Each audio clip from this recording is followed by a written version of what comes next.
மலையாள சினிமாவை பயங்கரமாக உலுக்கியுள்ளது ஹேமா கமிட்டியின் அறிக்கை. அதில் ரசிகர்களால் நினைக்கவே முடியாத பிரபலங்கள் மீது எல்லாம் பாலியல் துன்புறுத்தல்கள் புகார் எழும்ப பலரும் தங்களது கருத்துக்களை தெரிவித்து வருகிறார்கள். அந்த நடிகை மினு முனீர் கேரளா நடிகர் சங்கத்தின் முன்னாள் பொதுச் செயலாளர் எடவயிலோ பாபு செய்த அநாகரிக செயலை பற்றி வெளிப்படையாகவே பேசியிருந்தார். இந்த பாலியல் பிரச்சினை பெரியதாக பேசப்படும் நேரத்தில் விஜய் டிவியின் குக் வித் கோமாளி நிகழ்ச்சியில் பிரபலமான நடிகை ஷாலின் ஜோயா எடவேல பாபு எடுத்த வீடியோ ஒன்று இணையத்தில் வைரலானது. அவர் அட்ஜஸ்ட்மெண்ட் செய்துவிட்டதாக செய்திகள் வெளியானது. இதை பார்த்த ஷாலின் ஜோயா தனது இன்ஸ்டாவில் எது சொல்வதாக இருந்தாலும் அதில் ஒரு நியாயம் வேண்டாமா? என்ன நடந்தது தெரியுமா? அந்த டிக்டாக் வீடியோ பல வருடங்களுக்கு முன்பு படப்பிடிப்பின் போது எடுக்கப்பட்டது. அந்த பிரச்சனை எல்லாம் எனக்கும் சம்பந்தமே இல்லை. இங்கு பெரியதாக யாரும் தெரியாத கொடுமைகள் வில்லன்கள் இருக்கிறார்கள். அவர்கள் அனைவரும் நான் வெறுக்கிறேன். ரசிகர் ஒருவர் ஆறுதல் கூறிய கமெண்டில், இந்த கமெண்ட்கள் எல்லாம் பார்க்கும்போது எனக்கு தற்கொலை எண்ணம் தான் வருகிறது. ரொம்ப வருத்தமாக இருக்கிறது. நான் எந்த தவறும் செய்யவில்லை என மனம் வருந்தி பதிவிட்டுள்ளார். மலையாள சினிமாவை பயங்கரமாக உலுக்கியுள்ளது ஹேமா கமிட்டியின் அறிக்கை.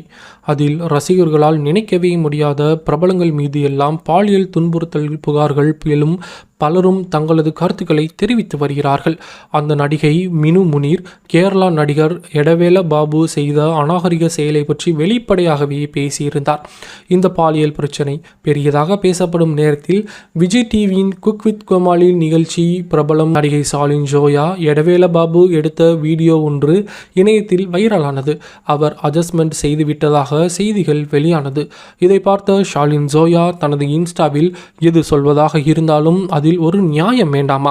என்ன நடந்தது தெரியுமா? அந்த டிக்டாக் வீடியோ பல வருடங்களுக்கு முன்பு படப்பிடிப்பின் போது எடுக்கப்பட்டது. அந்த பிரச்சனைக்கும் எனக்கும் எந்த சம்பந்தமும் இல்லை. இங்கு பெயர் தெரியாத கொடுமையான வில்லன்கள் இருக்கிறார்கள். அவர்கள் அனைவரையும் நான் வெறுக்கிறேன். ரசிகர் ஒருவர் ஆறுதல் கூறிய கமெண்டில், இந்த கமெண்ட்களை எல்லாம் பார்க்கும்போது எனக்கு தற்கொலை எண்ணம் தான் வருகிறது. ரொம்ப வருத்தமாக இருக்கிறது. நான் எந்த தவறும் செய்யவில்லை என மனம் வருந்தி பதிவிட்டுள்ளார். மலையாள பாலியல் பிரச்சனை பெரியதாக பேசப்படும் நேரத்தில் விஜய் டிவியின் குக் வித் கோமாளி நிகழ்ச்சி மூலம் பிரபலமான நடிகை ஷாலின் ஜோயா எடவேல பாபு எடுத்த வீடியோ ஒன்று இணையத்தில் வைரலானது. அவர் அட்ஜஸ்ட்மெண்ட் செய்துவிட்டதாக தற்போது செய்திகள் வெளியாகியுள்ளது. இதை பார்த்த ஷாலின் ஜோயா தனது இன்ஸ்டாவில் எது சொல்வதாக இருந்தாலும் அதில் ஒரு நியாயம் வேண்டாமா? என்ன நடந்தது தெரியுமா? அந்த டிக்டாக் வீடியோ பல வருடங்களுக்கு முன் படப்பிடிப்பில் எடுக்கப்பட்டது. அந்த பிரச்சனைக்கும் எனக்கும் எந்த சம்பந்தமும் இல்லை. இங்கு பெயர் தெரியாத கொடுமையான வில்லன்கள் இருக்கிறார்கள். அவர்கள் அனைவரையும் நான் வெறுக்கிறேன். ரசிகர் ஒருவர் கூறிய கமெண்டில் ஆறுதலாக, எல்லாம் பார்க்கும்போது எனக்கு தற்கொலை எண்ணம் தான் வருகிறது. ரொம்ப வருத்தமாக இருக்கிறது. நான் எந்த தவறும் செய்யவில்லை என ஷாலின் ஜோயா மனம் வருந்தி பதிவிட்டார்.